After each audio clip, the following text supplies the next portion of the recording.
आज हम देखने वाले हैं कंबोडिया की एक नई डरावनी हॉरर फिल्म मेरा सिर कहां है। एक छोटी सी चेतावनी, यह फिल्म बेहद डरावनी है। कमजोर दिल वाले दर्शक सावधान रहें। कहानी की मुख्य महिला किरदार सारा खर्च बचाने के लिए एक सस्ता और पुराना मकान किराए पर लेती है, लेकिन पहले ही रात उसके साथ अजीब घटना घटती है। उसके कानों में अचानक धीमी सी बारिश जैसी आवाज सुनाई देती है।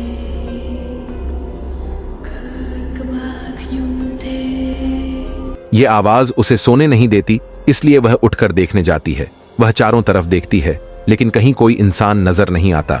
दरवाजे के बाहर भी पूरी तरह सन्नाटा होता है और उसी पल वह अजीब आवाज अचानक बंद हो जाती है। सारा भौहें सिकोड़ती है। उसका मन सवालों से भर जाता है। सके बाद वह मुड़कर वापस सोने जाने ही वाली होती है।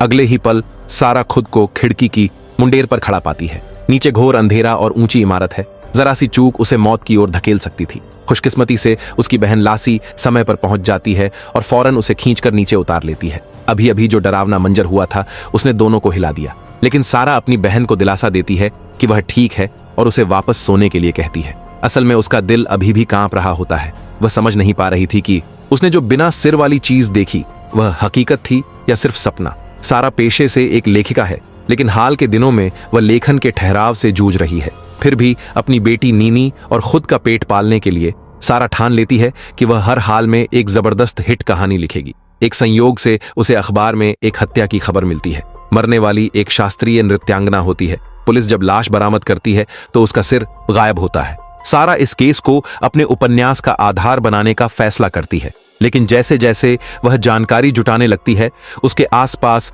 अजीब अजीब घटनाएं होने लगती हैं।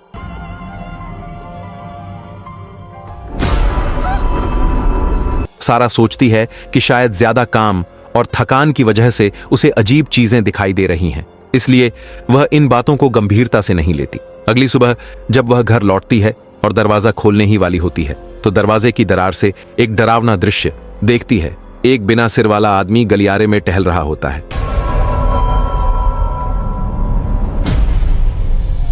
सारा तुरंत दरवाजा खोलती है और उसके पीछे जाती है। वह देखती है कि वह बिना सिर वाला इंसान लिविंग रूम की खिड़की के पर्दों के पीछे खड़ा है।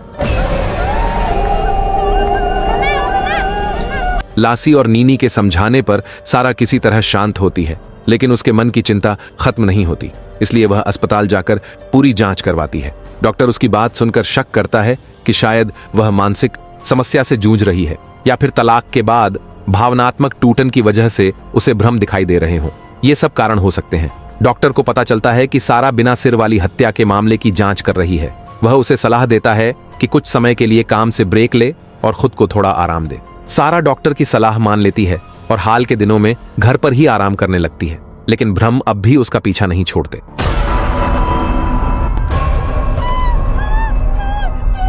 साफ था कि डॉक्टर द्वारा बताए गए तरीके काम नहीं आए।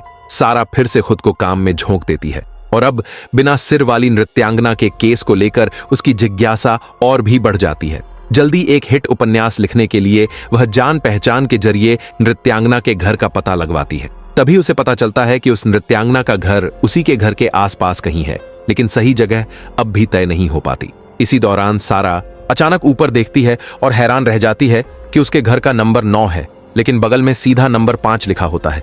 वह इसी उलझन में होती है कि अचानक एक महिला चुपचाप आकर उससे टकरा जाती है, लेकिन वह महिला बिना पीछे देखे कुछ भी न हुआ हो ऐसे आगे बढ़ जाती है। गुस्से में सारा उस महिला पर चिल्लाने लगती है।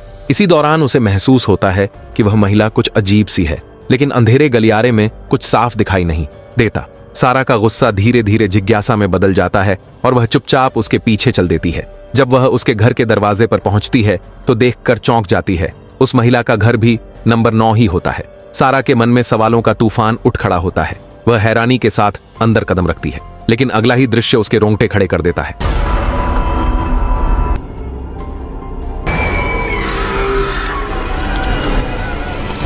अगले ही पल सारा खुद को अपने ही घर में पाती है। इससे सो रही लासी और नीनी की नींद टूट जाती है। सारा समझती है कि शायद यह सिर्फ एक बुरा सपना था, इसीलिए वह इसे गंभीरता से नहीं लेती।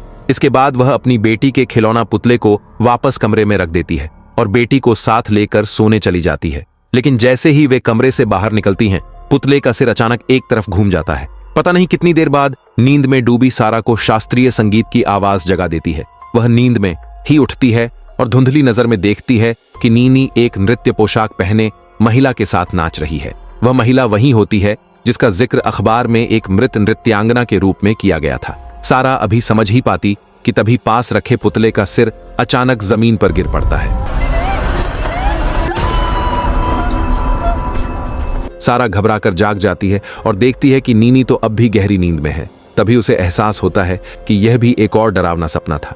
डर के कारण उसका गला सूख जाता है, इसलिए वह पानी पीने के लिए उठती है ताकि खुद को थोड़ा संभाल सके। लेकिन जैसे ही वह फ्रिज खोलती है, उसके सामने एक भयानक दृश्य होता है। अंदर लासी और नीनी के कटे हुए सिर रखे होते हैं। सारा डर के मारे सन्न रह जाती है, लेकिन असली डर तो अभी बाकी होता है। सारा मुड़कर देखती है कि लासी और नीनी उसके सामने खड़े हैं, उसे हाथ हिलाकर बुला रहे हैं और उससे अपना सिर वापस मांग रहे हैं। अचानक दृश्य बदलता है और एक तेज अलार्म की आवाज गूंज उठती है। सारा फिर से नींद से चौंक कर जाग जाती है। तभी उसे एहसास होता है कि वह तो पूरी तरह बिस्तर पर ही लेटी थी। अभी तक जो कुछ भी हुआ वह सिर्फ एक डरावना सपने के अंदर सपना था। सारा खुद को संभालती है और काम पर जाने की तैयारी करती है। रास्ते में वह देखती है कि उसका एक पड़ोसी घर खाली कर रहा है। जिज्ञासावश वह आगे बढ़कर पूछती है। पड़ोसी घबराए हुए चेहरे के साथ कहता है कि यह जगह रहने लायक ही नहीं है। पड़ोसी बताता है कि हर रात कोई दरवाजा खटखटाने आता है और उससे इंसानी सिर मांगता है। पड़ोसी की बात सुनकर सारा को हाल के दिनों में हुई अजीब घटनाएं याद आ जाती हैं। उसे शक होता है कि जिस बिना सिर वाली औरत को वह अपने सपनों में देख रही थी, शायद वही वह आत्मा है जो लोगों से सिर मांगने आती है। इसके बाद सारा अपने दोस्त मैड से इस मामले की जांच करवाती है। जांच में पता चलता है कि 5 साल पहले एक सनकी हत्यारा एक शास्त्रीय नृत्यांगना का दीवाना था। वह जहां जहां वह नृत्यांगना प्रस्तुति देती, वहां वहां वह भी पहुंच जाता। मौका मिलते ही वह उससे प्यार का इजहार करता, लेकिन हर बार उसे ठुकरा दिया जाता। बार बार अपमानित होने से वह हत्यारा गुस्से से पागल हो गया। आखिरकार उसने नृत्यांगना की हत्या कर दी और उसका सिर काट कर छुपा दिया। आज तक कोई भी उस सिर को नहीं ढूंढ पाया। उसके बाद से नृत्यांगना की आत्मा अपने मरने से पहले वाले घर को छोड़कर नहीं गई।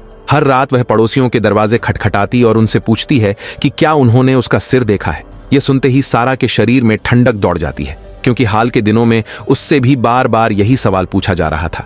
हालांकि सारा के मन में डर था, फिर भी वह इस केस की जांच रोकना नहीं चाहती। वह नृत्यांगना के पुराने कार्यस्थल पर पहुंचती है ताकि अपनी कहानी के लिए और जानकारी जुटा सके।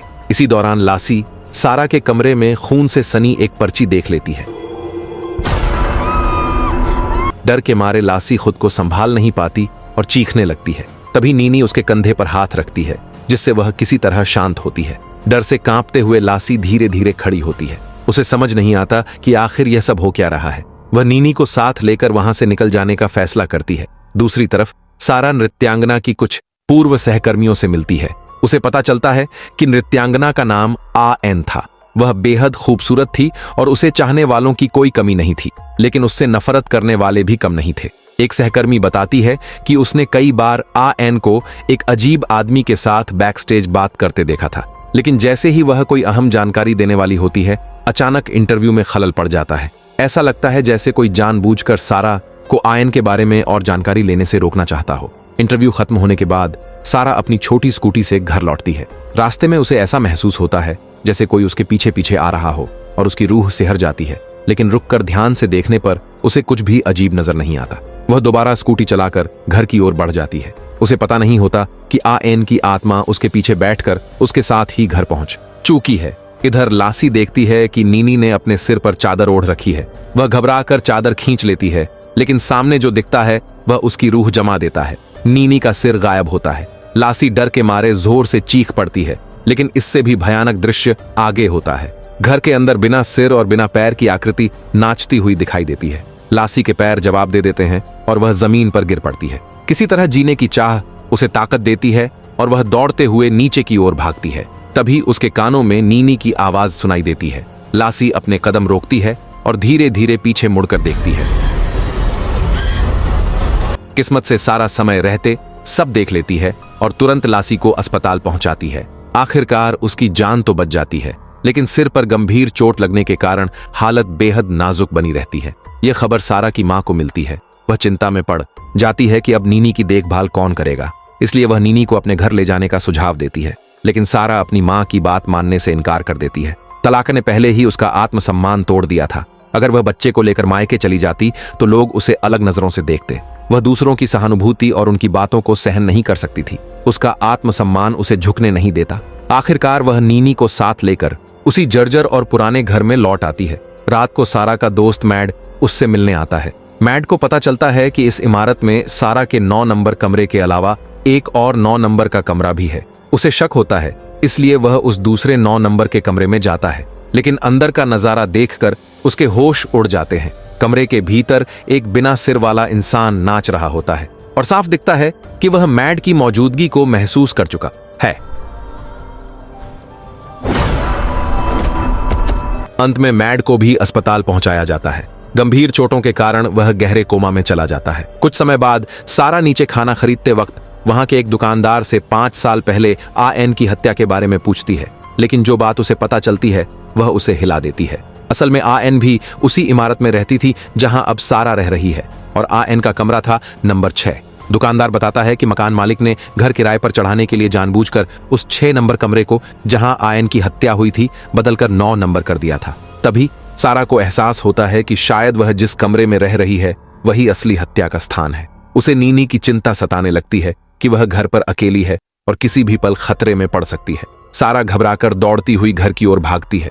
दरवाजे पर पहुंचकर वह नाम पट्टिका को थोड़ा हिलाती है और उसे हालात की गंभीरता समझ आ जाती है। दरवाजे की दरार से वह देखती है कि आएन की आत्मा नीनी का गला दबाए हुए है, लेकिन जैसे ही वह अंदर घुसती है दोनों अचानक गायब हो जाते हैं। सारा घबरा जाती है, उसे कुछ समझ नहीं आता कि क्या करे। तभी उसे मैड की दी हुई नोटबुक याद आती है जिसमें भूतों से निपटने के तरीके लिखे होते हैं। हालांकि ये सारी बातें मैड ने सिर्फ कहानी के लिए सामग्री के तौर पर दी थी, लेकिन अब हालात बेहद खतरनाक थे।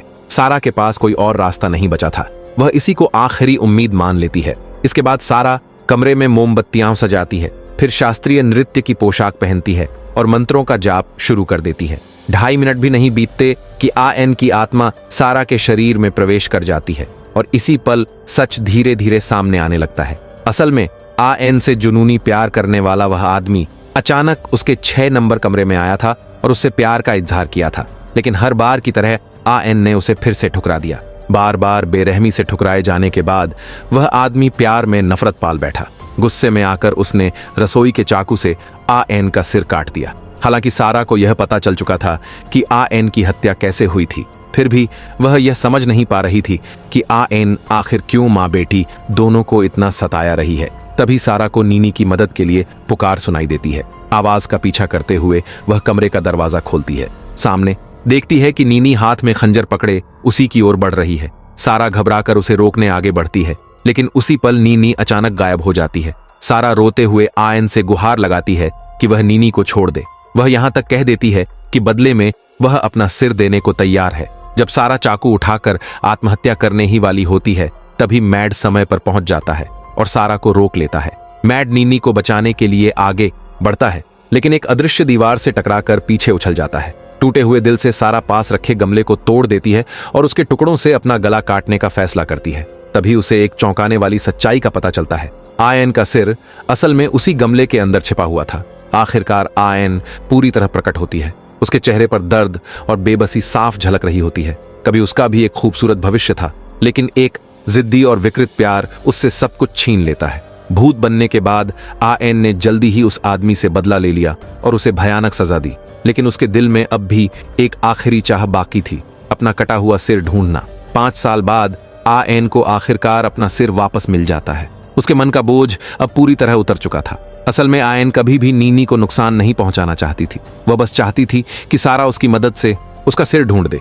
आखिरकार आयन धुइयों की एक पतली लकीर बनकर सबकी आंखों के सामने से गायब हो जाती है। नीनी सुरक्षित रहती है और सारा की बाहों में लौट आती है। इस घटना के बाद सारा आयन की कहानी को एक उपन्यास का रूप दे देती है। उसमें वह विस्तार से बताती है कि कैसे आयन ने नृत्य के सपने संजोए थे, कैसे वह दर्दनाक हादसे का शिकार हुई, फिर एक भटकती आत्मा बनी और अंत में शांति पाई। उपन्यास के प्रकाशित होते ही उसे जबरदस्त प्रतिक्रिया मिलती है। बाद में उस पर फिल्म भी बनती है, जो आलोचकों और दर्शकों दोनों से सराहना और अच्छी कमाई हासिल करती है। आखिरकार सारा की प्रतिभा दुनिया के सामने आ जाती है। उसने अपने आसपास के लोगों को अपनी काबिलियत साबित कर दी।